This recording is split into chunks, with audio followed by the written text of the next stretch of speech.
Buenos días, profesor. Nosotros somos el equipo 7, conformado por García Cabrera Sofía, Los Hornes Cervantes Carlos, Ortega Huerta Daniela, Segura Gómez Nubia, Reyes Zamora Diana y Sánchez Panea Gualicet.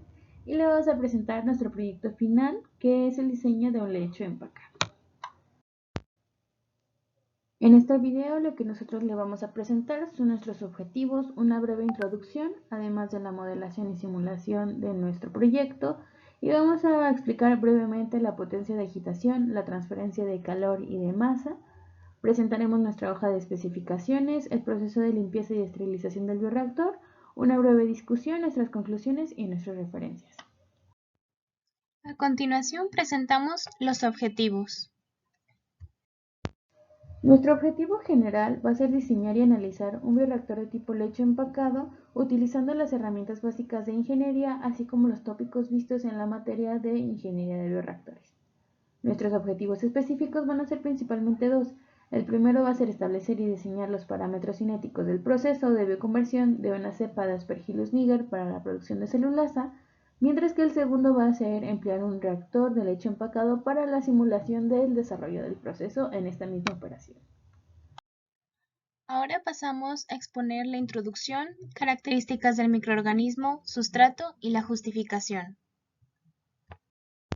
Por definición tenemos que un bioreactor es un sistema en el que se lleva a cabo una conversión biológica. Esta bioconversión puede ser realizada por enzimas, microorganismos, células animales o vegetales.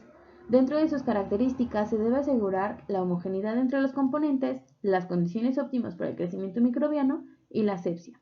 Un reactor de leche empacado es uno de los sistemas más importantes en la industria química por su amplio uso en procesos de separación, como lo puede ser absorción, separación, destilación, entre otros. Estos son sistemas compactos de contacto sólido-fluido con un medio compuesto de partículas sólidas. Estas son generalmente confinadas de manera aleatoria en recipientes cilíndricos. El proceso se va a llevar a cabo por medio de una fermentación en estado sólido, la cual tiene la característica de que son realizadas por microorganismos que crecen sobre un sustrato constituido por partículas sólidas húmedas o semihúmedas. El microorganismo a utilizar va a ser Aspergillus niger, debido a su gran aplicación en este tipo de equipos, así como el número de productos que se pueden conseguir. Otras de sus características es que es un hongo termotolerante. Entre las temperaturas que pueden crecer es de 12 grados centígrados hasta 57 grados centígrados. Su alimentación es heterótrofa, secreta enzimas extracelulares, lo que facilita su recuperación. Su metabolismo primario genera un gran número de alcoholes y enzimas como amilasas y celulasas, las cuales son de gran interés en la industria farmacéutica, textil y de alimentos, entre otras. Y sus condiciones óptimas de crecimiento son 37 grados centígrados, aunque se puede desarrollar bien entre 20 y 40 grados centígrados, y su pH óptimo es de 5.48, aunque también puede trabajar en pHs de 4.5 hasta 8. El medio de cultivo a utilizar en una fermentación en estado sólido debe de tener las siguientes características. Debe ser insoluble en agua, tener un elevado contenido de carbohidratos y proteínas, así como tener una estructura que facilite la adhesión y la penetración del microorganismo. Según Pastrana en 1996, menciona que los granos de cereal se utilizan como sustratos sólidos y pues en nuestro caso utilizamos por elegir el arroz blanco, ya que este cereal pues contiene carbohidratos, ácidos grasos, vitaminas y otros nutrientes.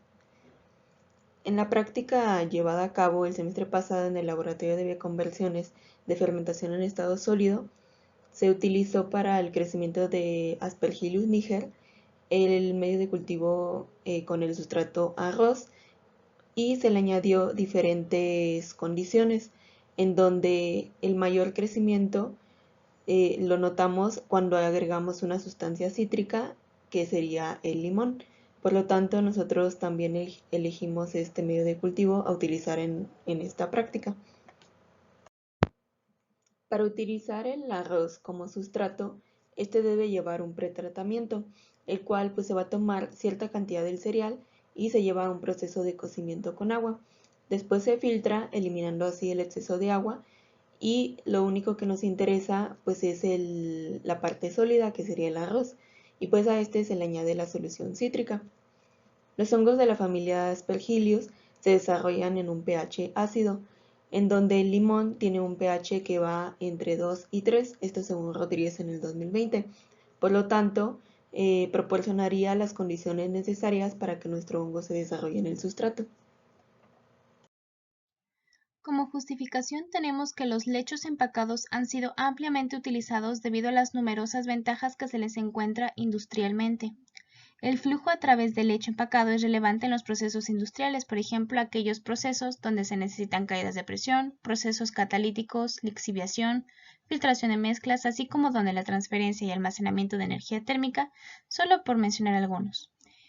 De acuerdo con el microorganismo que se desea utilizar, los lechos empacados resultan un buen bioreactor, ya que los hongos filamentosos tienen un hábitat natural como el heno o la composta, que son medios semisólidos, similar a lo que se plantea en un lecho empacado, donde el hongo podría interactuar con los sólidos y los fluidos al mismo tiempo como en su hábitat natural.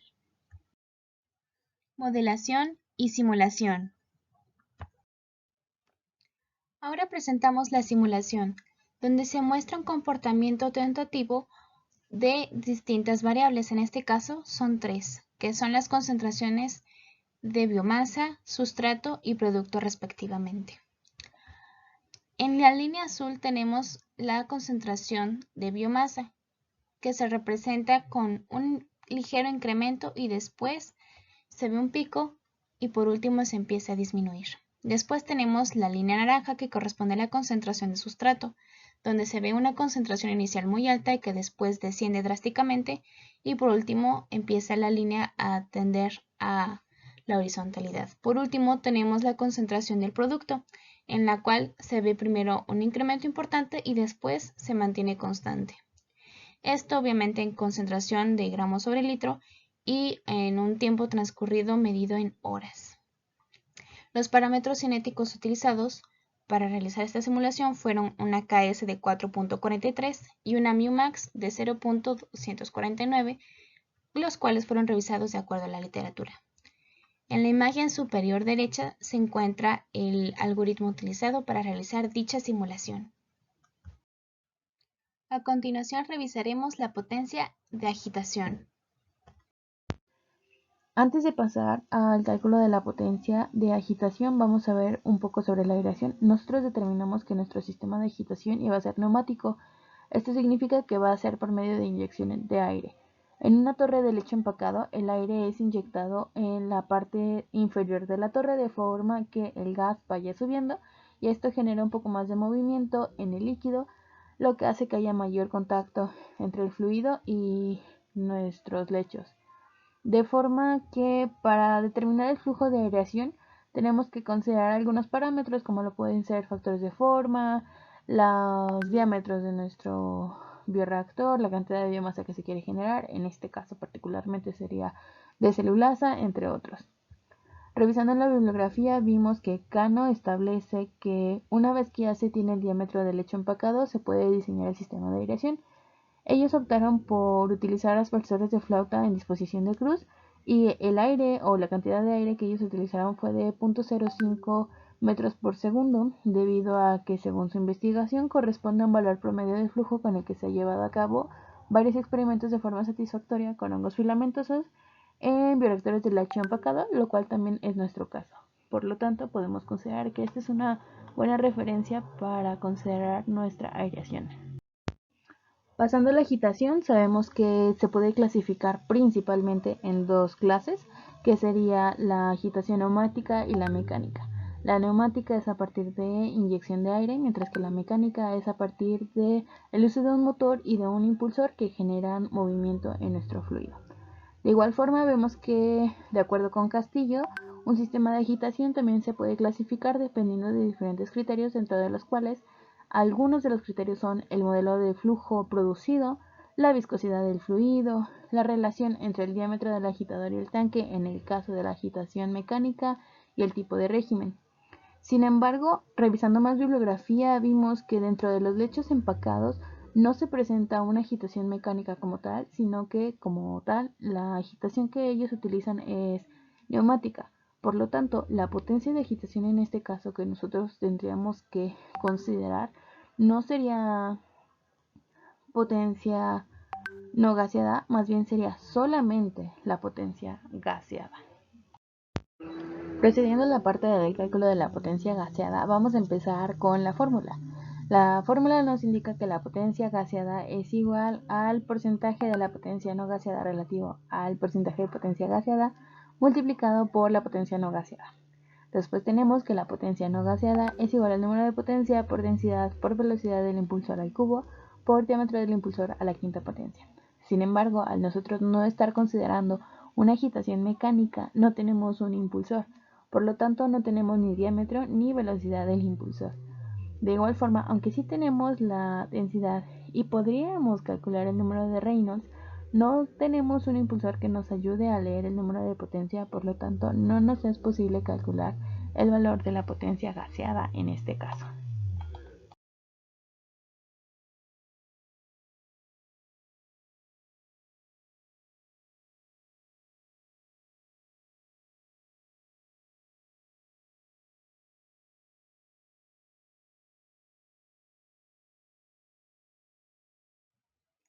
Transferencia de masa. La transferencia de masa a y desde lechos empacados es frecuente en las operaciones de proceso. Dentro de las correlaciones empleadas para transferencia de masa en lechos empacados, podemos encontrar una estrecha relación entre el número de Reynolds y el coeficiente de transferencia, donde el número de Reynolds se define como el diámetro de la partícula por la velocidad por la densidad entre la viscosidad del fluido. En este caso, a partir de la bibliografía, se obtuvieron los datos mostrados en la tabla. A su vez sabemos que la velocidad es igual al flujo volumétrico entre el área, por lo que calculándola obtenemos un resultado de 2.48 por 10 a la menos 3 metros sobre segundo. Obteniendo la velocidad, sustituimos los datos en el número de Reynolds, obteniendo un valor de 1.24. Si el número de Reynolds se encuentra entre 0.001 y 165, la correlación a emplear es la siguiente, donde el coeficiente de transferencia de masa, denotado como JD, es igual al cociente de 0.250 entre epsilon, que es la fracción de espacios huecos en el lecho, por el número de Reynolds, elevado a una potencia. El coeficiente Ka nos permite caracterizar la capacidad de transferir oxígeno de un bioreactor, donde la concentración de oxígeno disuelto sea óptima para que la formación de productos se mantenga a lo largo de la fermentación. Esto de acuerdo con Hill en el 2008. El sistema empleado para nuestro lecho empacado no depende de la agitación, por lo que no es necesario calcular el Ka. Transferencia de calor. El estudio del sistema de transferencia de calor en lechos empacados es de gran interés debido al uso frecuente de sus reactores con esta configuración. Los principales mecanismos entre las partículas de lecho sólido son conducción y la convección generada por el flujo de aire y enfriamiento evaporativo, que es el producto de la transferencia del agua desde el lecho hacia el aire. Las condiciones es el mecanismo menos eficiente en contraste con los otros mecanismos, debido a que la mayor cantidad de calor es removida por convección y enfriamiento evaporativo. Para el balance de energía generado en el bioreactor, se considera principalmente la convección, la evaporación de agua desde el lecho hacia el aire y la generación del calor metabólico, que es producto del crecimiento microbiano. Entonces, este balance se realizó considerando que el lecho está a una temperatura U y el calor específico Cs, el cual se considera constante. Z es la altura del lecho, T es el tiempo y que entran G unidades de masa del fluido por unidad de tiempo y de área de sección del lecho, y que el gas tiene una temperatura T y un calor específico Cg. Entonces, pues el balance de energía, que sería entre el sólido y el líquido, se obtiene en las tres ecuaciones siguientes, en donde cabe aclarar que este análisis fue realizado por Feguet, Meléndez y Arias en 1965, donde U es el coeficiente de transferencia de calor del fluido al sólido, A es la área de transferencia de calor, H es la cantidad de sólido que cabe en la unidad del volumen de la torre, W es la temperatura de equilibrio entre el fluido y el sólido definido para esta ecuación, y B es una constante. Resolviendo las ecuaciones se obtiene la siguiente relación, en donde X representa la altura de la torre en términos del número de unidades de transferencia de calor, Y expresa la unidad del volumen de la torre. Y pues bueno, esta ecuación es una relación que nos lleva a hacer gráficas para el uso práctico de calcular esta transferencia de calor. De acuerdo con Michel y otros colaboradores, en el 2006 podemos determinar el coeficiente de transferencia de calor por convección entre el sólido, que serían las partículas sólidas del lecho, y el fluido, que sería el gas, mediante la siguiente ecuación empírica. Sistemas para la transferencia de masa. La transmisión de calor para un bioreactor se logra transmitiendo el calor a través de las paredes del metal. Esto se utiliza para alcanzar la velocidad de transmisión deseada y que se facilita aún más con los mecanismos de agitación y patrones de flujo que se generan. El diseño de camisa o serpentina externo, el área disponible para la transmisión de calor, es menor que cuando el mecanismo se encuentra sumergido en el fluido. En fermentadores a pequeña escala, las camisas externas proporcionan la suficiente área para este mecanismo, algo que no ocurre en los procesos industriales, donde se emplea el uso de serpentines internos. El sistema elegido para la transferencia de calor es la mantilla externa, pues nuestro fermentador se manejará a una escala menor, además de que dicho mecanismo no interfiere con los sólidos presentes en el lecho. Hoja de especificaciones. A continuación tenemos la hoja de especificaciones, que es donde se presenta un esquema gráfico del bioreactor que se plantea utilizar en este proyecto y sus respectivas características físicas. Entre ellas tenemos, como hemos mencionado anteriormente, es un lecho empacado. Por lo tanto, las bolitas que se ven en la parte inferior son correspondientes al sustrato. Después tenemos los distintos dispositivos que corresponden, por ejemplo, al sistema de aireación, donde la alimentación del aire corresponde al número 5, que se encuentra en la parte inferior izquierda. En el sistema de aireación tenemos la bomba, que es el número 7. Después tenemos el filtro, que es el número 6, para evitar la contaminación a partir del aire, y este ingresa por la parte de abajo del bioreactor, donde el aire fluye de abajo hacia arriba. Después tenemos el control de temperatura con los termopares a distintas alturas, como señalan los números 1 en la parte superior del bioreactor. También se plantea para el control de pH un sensor de pH que corresponde al número 2. También son dos sensores y tienen una distinta altura. Y también para controlar el pH se plantea el uso de soluciones ácidas o básicas dependiendo del caso.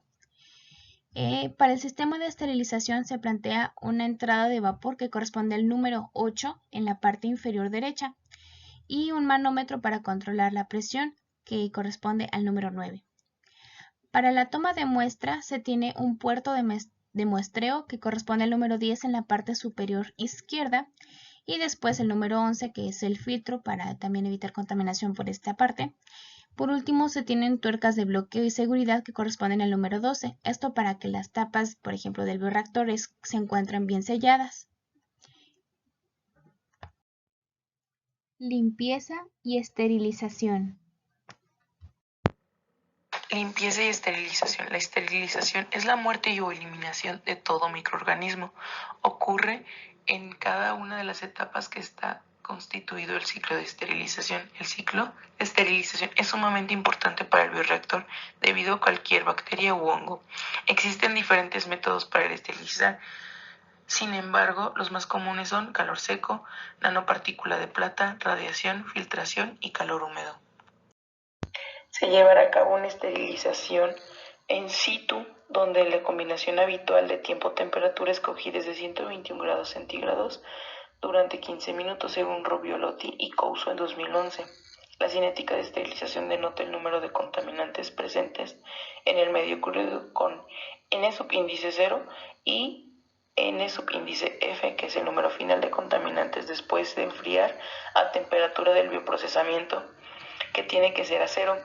En la mayoría de los cálculos, N subíndice F se propone como 10 a la menos 3.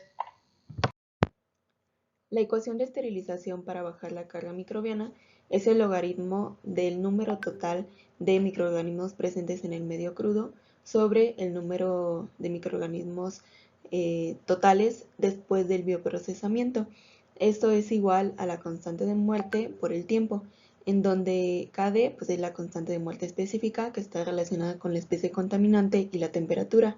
Esta se define por la ecuación de Arrhenius, que es la que podemos ver en la diapositiva, donde A pues, es la constante de Arrhenius, el EA es la energía de activación, R es la constante universal de los gases y T es la temperatura, la cual debe estar en Kelvin. Y la resistencia de esporas se puede caracterizar por la siguiente ecuación, que pues ya tenemos los valores para A y para EA. Introduciendo el término de las nablas, podemos realizar la estimación separada de los efectos de las fases que incluyen el ciclo de esterilización por lotes, que son la fase de calentamiento, mantenimiento y enfriamiento. Entonces, la nabla total sería el logaritmo natural de el número de microorganismos iniciales sobre el número de microorganismos finales. Y pues bueno, la nabla total también sería la sumatoria de todas las nablas que se llevan en este ciclo, que sería la del calentamiento, mantenimiento y enfriamiento. Entonces, para calcular esta nabla total, nosotros consideramos un valor estándar para la frecuencia de contaminación final y establecimos una concentración de contaminantes en el medio crudo. Estos valores pues, son los que podemos ver en la diapositiva, que es de 1 por 10 a la menos 3 para el número de microorganismos finales y 1 por 10 a la 15 en los microorganismos iniciales. Y pues bueno, calculando la nabla total nos da un valor de 46.05. En la siguiente tabla podemos observar las propiedades que se van a utilizar para los cálculos del ciclo de esterilización. La temperatura inicial se tomó de 25 grados centígrados, que será una temperatura ambiente para nuestro medio de cultivo. La temperatura de calentamiento y mantenimiento que se quiere obtener pues, es de 121 grados centígrados. La temperatura final es de 30 grados centígrados. La temperatura del fluido refrigerante, que sería el agua contenido en la camisa externa de nuestro bioreactor, es de 20 grados centígrados. La capacidad calorífica del vapor a 121 es de 2.08 kJ sobre kilogramo Kelvin. La capacidad calorífica del refrigerante es de 4.187 kJ sobre kilogramos Kelvin. La capacidad calorífica del medio de cultivo, que serían el arroz, es de 0.153 kJ sobre kilogramo Kelvin, la cual se obtuvo de la bibliografía consultada Urquizo en el 2011.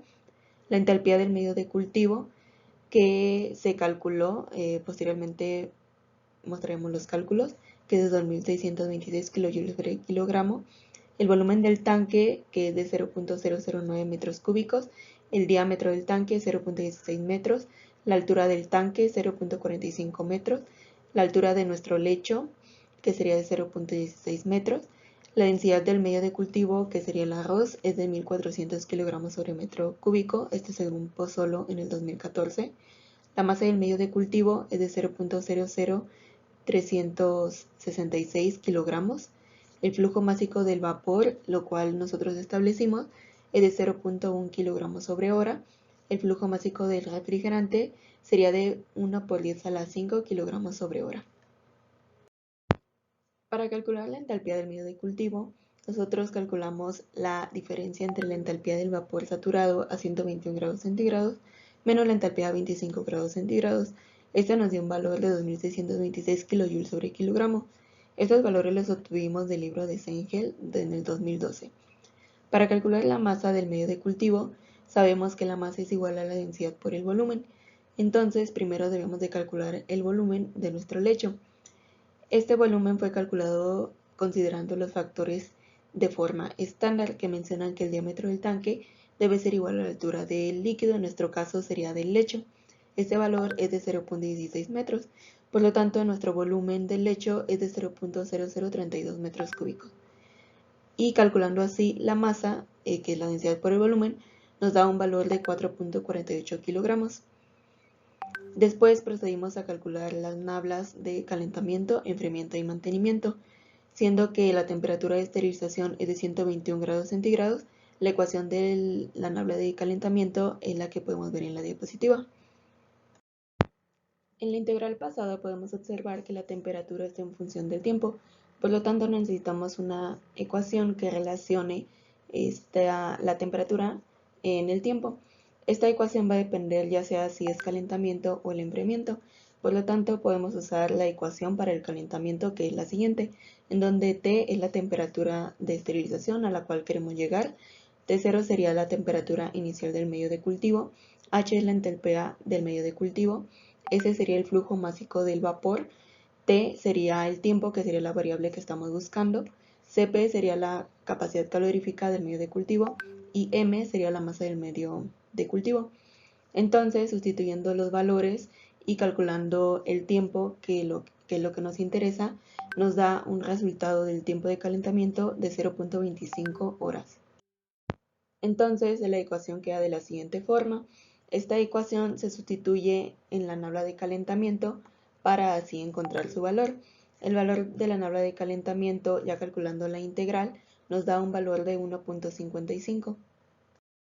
Puesto que nosotros contamos con el tiempo de mantenimiento, que son 15 minutos convertidores de 0.25 horas, entonces calculamos la tabla de mantenimiento sabiendo que es la constante de muerte, que está en función de la temperatura, por el diferencial del tiempo, en donde la constante de muerte pues la podemos calcular estableciendo la ecuación que ya habíamos mencionado en las diapositivas anteriores, y nos da un valor de 156.89 1/hora. Entonces así calculamos la tabla de mantenimiento y nos da un valor de 39.22. Para calcular la tabla de enfriamiento podemos despejar directamente la ecuación de las tablas totales, puesto que ya contamos con las demás variables. Entonces, despejando el valor, obtenemos una tabla de enfriamiento de 5.28. Entonces, de la ecuación de la tabla de enfriamiento, que sería la KD, que es la constante de muerte por el diferencial del tiempo, lo que nos interesa es el tiempo. Entonces despejamos este diferencial y nos da un valor para el tiempo de enfriamiento de 0.033 horas. Y pues finalmente calculamos el tiempo total de nuestro ciclo de esterilización por lotes, juntando todos los valores que ya habíamos previamente calculado para el tiempo de calentamiento, enfriamiento y mantenimiento. El tiempo total nos da de 0.533 horas en nuestro ciclo de esterilización. Discusión. De acuerdo con Franca F. y colaboradores, en el 2014, para el hongo Aspergillus niger, las condiciones de crecimiento óptimo se encuentran a un rango de temperatura entre 24 y 37 grados y niveles de pH entre 4 y 6.5, por lo que a partir de investigación en diferentes bibliografías se definieron las diferentes condiciones de operación para este hongo, con el objetivo de lograr una producción óptima de celulasa mediante fermentación en medio sólido.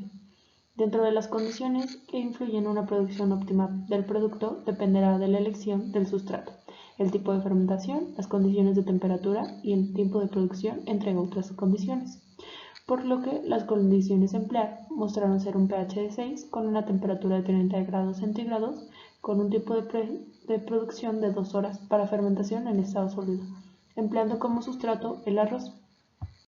Como se mencionó anteriormente, nuestra agitación va a ser neumática y no vamos a tener nada de agitación mecánica. Entonces, comparándolo con la bibliografía, aunque vimos que en la mayoría de los leches empacados no se utiliza agitación mecánica, encontramos la referencia de Villena en la que nos indican que ellos consideran que sí es necesario utilizar agitación mecánica de forma que haya mayor homogeneidad en el medio. Sin embargo, como la mayoría de bibliografía que nosotros encontramos indica que no es tan necesaria utilizarla, este fue el mecanismo que nosotros decidimos para nuestro proyecto. De igual forma, buscamos otras opciones de aireación que se pudieran aplicar al bioreactor y encontramos dos opciones, en la que la primera es por medio de la superficie del fluido. Sin embargo, esta opción no es tan viable ya que reduce el rendimiento de bioconversión debido a la poca transferencia de oxígeno que hay. Otra opción es la aireación indirecta por medio de inyección de aire en una membrana. Sin embargo, esta no es muy recomendable utilizarla en volúmenes grandes, por lo tanto, si nosotros quisiéramos escalar nuestro proceso, no sería una opción muy viable. Analizando las opciones de inyección del aire, podríamos llegar a decir que nuestra elección del sistema de inyección del aire es la más adecuada considerando su baja complejidad, su cantidad de rendimiento y los costos en caso de que fuera necesario llegar a implementarlo. Sin embargo, no nos cerramos a la posibilidad de que en un futuro se tenga que cambiar. Revisando la bibliografía, observamos que Marambio también trabajó con sistemas de leche fluidizado, que aunque no es lo mismo que un leche empacado, son muy similares, y ellos realizaron diferentes simulaciones de las condiciones óptimas de conversión del sistema, observando que tuvieron un mejor rendimiento cuando el flujo de oxígeno enriquecido al 40% era inyectado.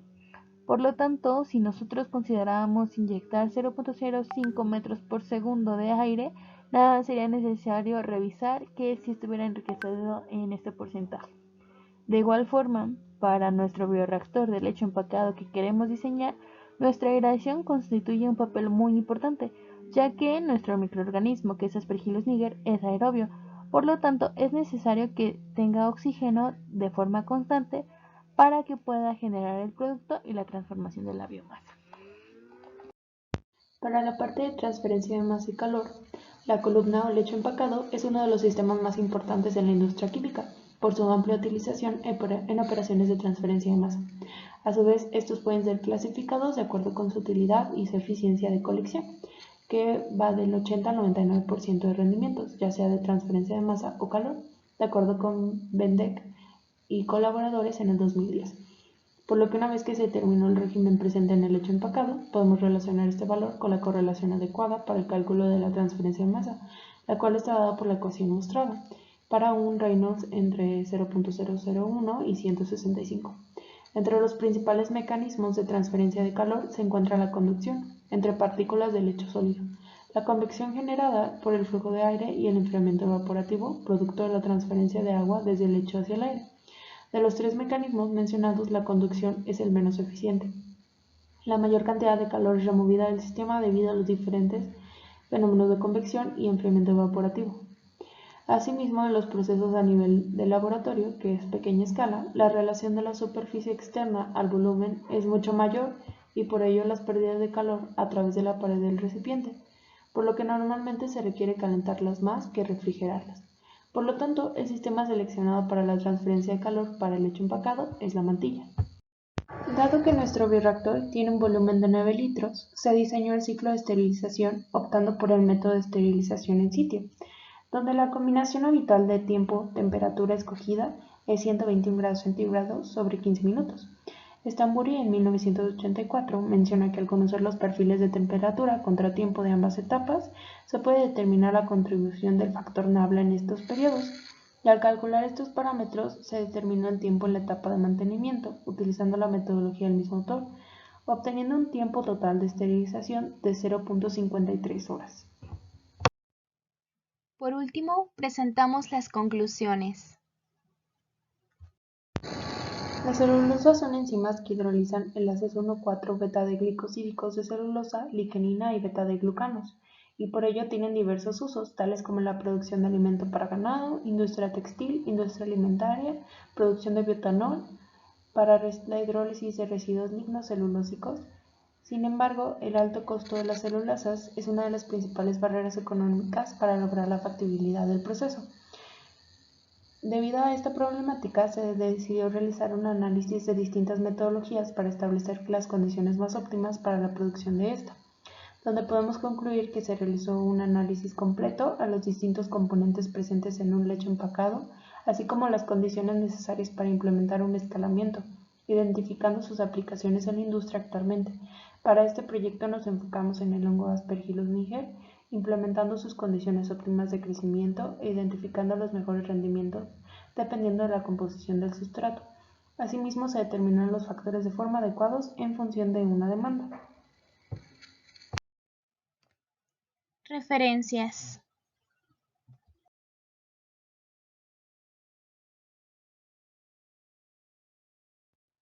Muchas gracias por su atención y esperamos que esta presentación haya sido de su agrado.